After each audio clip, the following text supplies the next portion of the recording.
Hello, AP Chemistry, and welcome to an introduction to acids and bases. In terms of sections, this should cover 16.1 and 16.2. So, first of all, we talk about the definition of Arrhenius acids and bases, which you should know, and which you should also recognize. The reason that we don't commonly use that, right, is that it's too limiting, right? It is too specific, and it doesn't include enough species, right? Which brings us to the Bronsted-Lowry definition, which is going to be our operating definition. The end of your book, I think it's section 1611, talks about Lewis acids and bases, which is probably the most broad definition of acids and bases, and applies to things that are also not aqueous. Since 99% of what we talk about is aqueous to some extent, right, Bronsted-Lowry works just fine. Okay. One of the key things to Bronsted-Lowry definition of acids and bases, right, is that we get the idea of conjugate pairs, right? Now, here you need to memorize this definition, right? A Bronsted-Lowry acid is something that, ding, ding, ding, right, has a proton to donate, which means that if we're looking at a set of species and trying to decide what to do with them, right, if we want to call something an acid, it needs to have a proton to donate, okay? Bronsted-Lowry definition of a base is, right, something that can accept a proton, which by extension, in terms of its structure, means it has to have a lone pair, right? Which is where structure is important, because going back to what we talked about before, a lot of our models and a lot of our representations won't necessarily show lone pairs, right? Something like this, for example, right? This, right, doesn't show that this nitrogen has a lone pair, right, when we see this written formula. But we should know, because we should be able to doodle out the Lewis structure, right, that yes, that nitrogen has a lone pair, which means this is capable of accepting a proton, right? Structure, really important. So, in terms of our conjugate pairs, let's say that we have an acid that we're going to symbolize this way, right? And that acid, oh, that's not how I want to do that.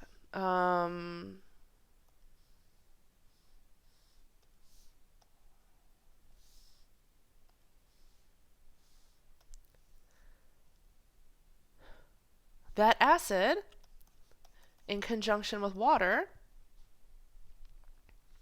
has the ability to do this. Yes? In that, basically now we are talking about reactions with water, right? Wherein we have our aqueous acid, our liquid water, forming this and this. Yes? So if we talk about our conjugate pairs, right, this is an acid, right? And its conjugate is its deprotonated form, right? So this would be its conjugate base, right? The deprotonated form.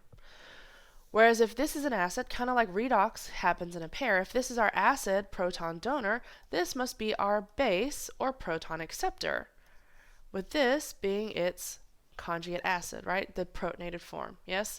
Where again, the definitions are the same, right? The acids are the protonated forms, the bases are the deprotonated forms, and the pairs are the pieces that go together, yes?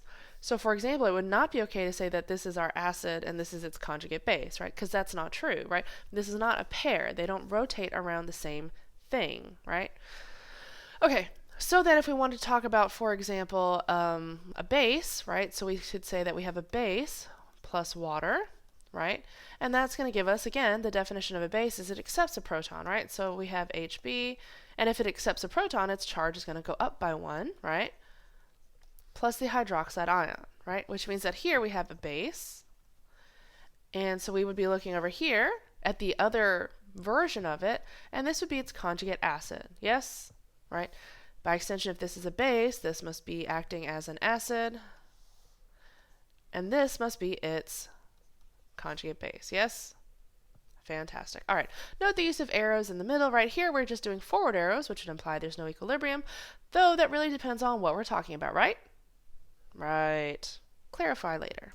All right, so write the formula for the conjugate acid.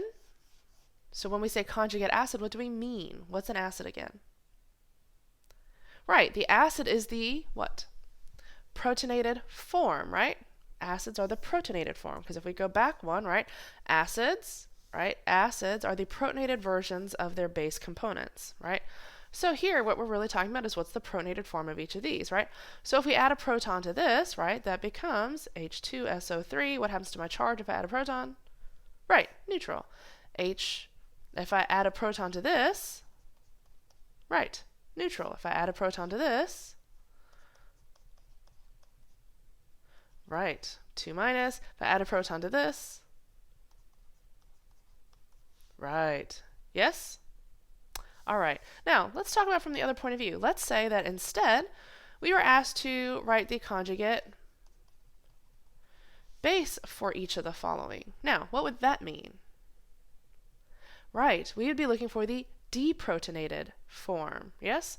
We'd be looking for the deprotonated version of each of these. Now, if I were to deprotonate this, what would that look like? Yes? All right, can I deprotonate this? No. Can I deprotonate this? No. No. Which is why the question asks for acid, right?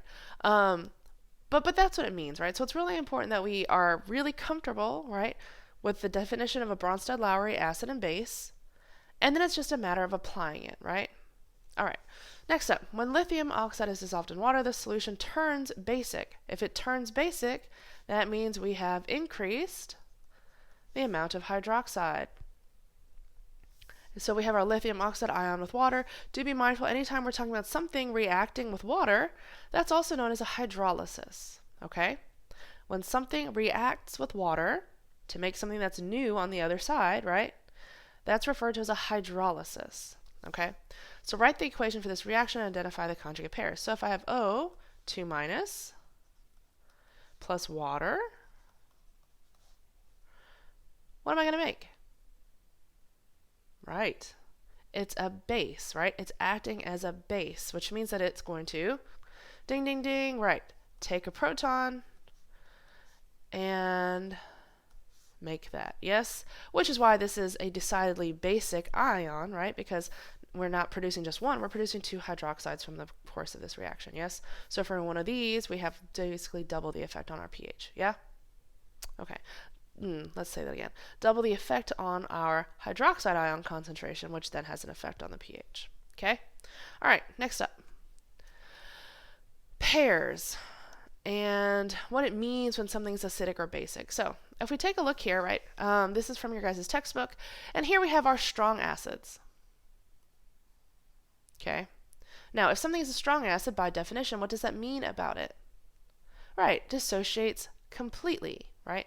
Which means that for any one of these, if I said HCl plus H2O, right, I would just use a forward arrow, right? And I would say H3O plus Cl minus, okay? Just a forward arrow because they're strong acids, okay? Now, if I were talking about any of my weak acid species, like for example, if I want to talk about H2S, I would say this plus water, and then here is where it would be appropriate to do that plus my deprotonated form. Yes? Makes sense? Okay. Now, a couple of things to take note of, right? So this table is all full of conjugate acid-base pairs, okay? So if we take a look, right, we see that, so for HCl, its conjugate base is Cl minus, right? If we came down here and we were talking about this as a base, right, this would be its conjugate acid, yes, so forth and so on, right? Now, things to take note of here, right? We have our strong acids, we have our strong bases. Now, when something is a strong acid, we say that its conjugate base has negligible basicity, okay?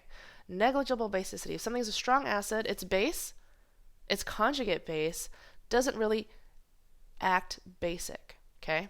If something is a strong base, its conjugate acid does not display any acidic tendencies, right? And note that this is tiny, tiny portion, tiny, tiny portion. What makes up the most of this table, though, is our weak species, right? So what that means, though, by extension, is that for any of these weak acids, its conjugate base is actually basic to some extent, right? Which is going to make up a huge section of our thinking exercises for this chapter, basically, right? Which means that if I have some HF in solution and I have F minus in solution, I'm going to have to be really, really thoughtful about whether or not my solution is acidic or basic. Yes? Because both of these species have the ability to act, right, acidic, right, or basic. So anyway, important stuff to know. And like I said, we're going to delve into this a whole lot more during the course of this chapter. Make sure you know these definitions really, really well. Thank you for listening. Be good and stay tuned for the auto ionization of water. All right. See you later. Bye.